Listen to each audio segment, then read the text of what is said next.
在我们的文化传统中，言语的力量被视为一种无形却极具影响力的力量。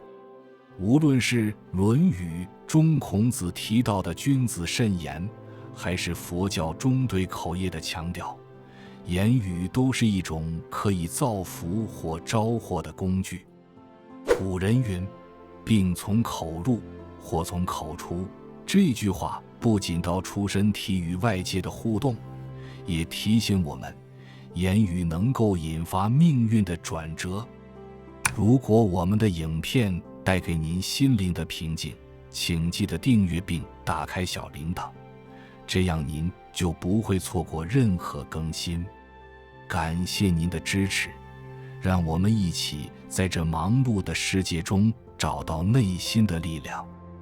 口业的因果报应，在佛教中，口业指的是我们透过言语所造的恶业，包括诽谤、谩骂、说谎、搬弄是非等。在《佛说42章经》中，有一个流传已久的故事，一位僧人因一时口快羞辱他人，最后导致了严重的果报，甚至影响到他的修行和命运。口业的果报往往不会立即显现，但它会随着时间的推移，像种子一样成长，最终结出我们无法预料的苦果。口德的积累，如何避免口业？积口德是改变命运的重要步骤。口德是指我们以善意和智慧来使用言语的能力。语言有力量，无论是一句善意的称赞，还是一个正向的鼓励，都可以带来积极的变化。少说恶语，养德修心。佛教讲究口业因果，我们应该避免恶语相向，这不仅会破坏人际关系，还会给自己带来负能量。举例来说，有人习惯在别人背后说坏话，久而久之，这种行为可能让他失去朋友、同事的信任，甚至招来祸事。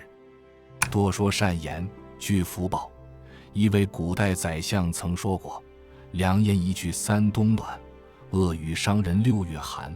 说话前深思熟虑，用心说好话，就像在自己和他人之间搭起了一座桥梁。多一些赞美和鼓励，不仅让对方感到温暖，还会让自己的人际关系更融洽。正念说话，避免口快。在《论语》中，孔子提到言必信，行必果，意味着我们说话应该诚恳而负责任。面对冲突时，保持冷静与内心的正念，避免因一时情绪而说出后悔的话，这是一种修行，也是一种智慧。用言语改变命运的灵活技巧。现代社会中，我们的言语不仅仅限于面对面交流，还包括网络上的言论。